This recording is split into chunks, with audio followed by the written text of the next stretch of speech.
Coach Rizzo, he was always the coach of, my basketball team.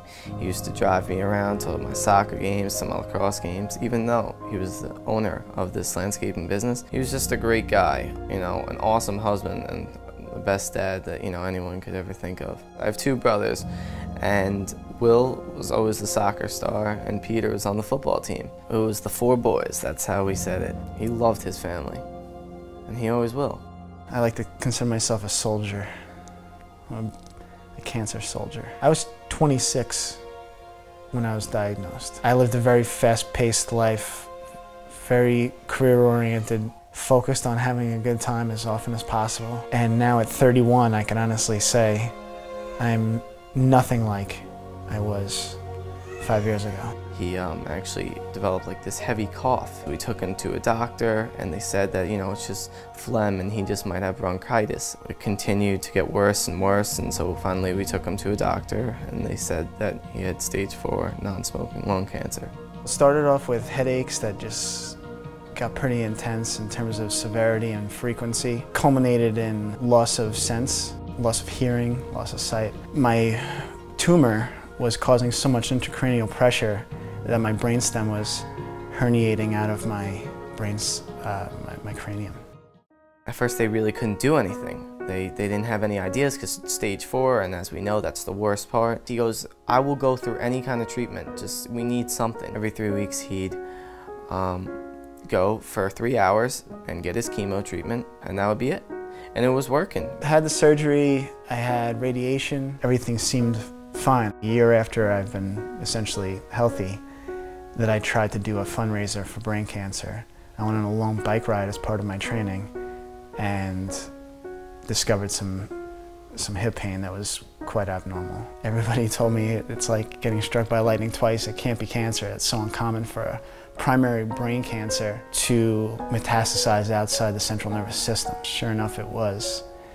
Exactly a metastasis of my brain cancer to bone. Things, got better. We went to Minnesota because he is a diehard Minnesota Viking fan. He had a cane at that time. It was snowing, but he really pushed it out for us, and he knew that the 4 boys, we had to do whatever it takes to get these last memories out. I'm in awe of things that are being done to my body. I've had gallons of chemotherapy. By the end of this year, I've had 91 radiation treatments. My body doesn't have the same ability to maintain weight or the same energy level to exercise as much as I'd like to. The bar is raised all the time in terms of how much treatment you need to receive and what that will do to you. Every 6 weeks I still get MRIs, bone scans, occasional CAT scan. I'll probably stay on a similar schedule for a while. He really fought through everything he could. In Christmas, he got very tired and really couldn't get up. We found out that he had cancer in the back of his thigh. I did some radiation on it, and the radiation, quickly served an effect on him. He, was in screaming pain. He had like this mini stroke. My mom was freaking out. They were thinking about, just putting him on life support. They revived him again, I have it on my bracelet. It says miracle right there. He fought all he could. Every tumor I've had so far has been, let's say, resolved. So I'm stable, where I had some instability in a rib, they removed the rib. So this leaves me in a place of kind of waiting for the next ball to drop.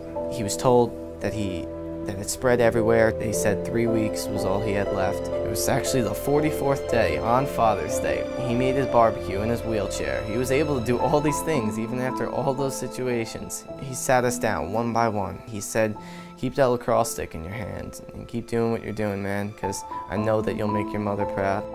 When I'm not in the hospital, I'm home with my family. My wife and I just had babies, twin boys. I've never looked forward to waking up every day like I do now. The delivery, hearing their first breaths, holding them in my arms the first time, it was as magical as people describe.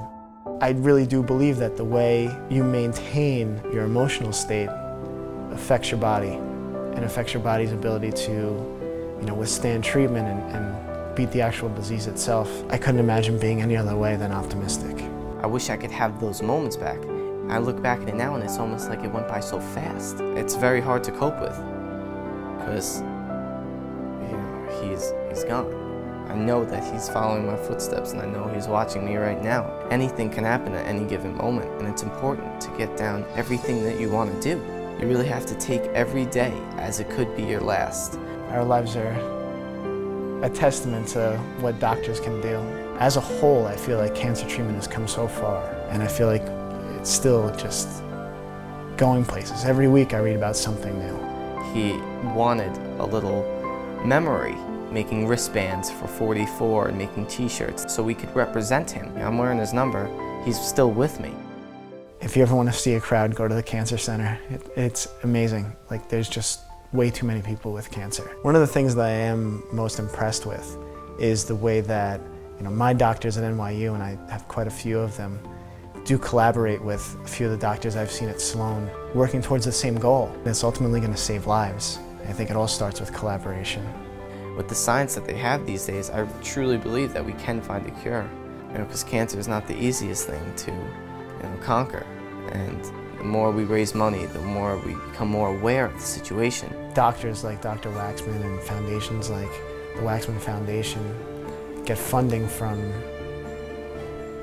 every avenue possible, because ultimately there's just not enough. We can't count on other people to make things happen for us. I feel so compelled to do those things on my own and to try to encourage everyone that I know or everyone that I could touch to do the same. Through this wonderful celebration that we have tonight with the live band and the dinner, I really think that this is a great thing. Everyone being together, collaborating for a cure, realizing that cancer is a tough thing to beat, but everyone bringing their minds together, and donating a little bit of money, to hopefully make a big difference.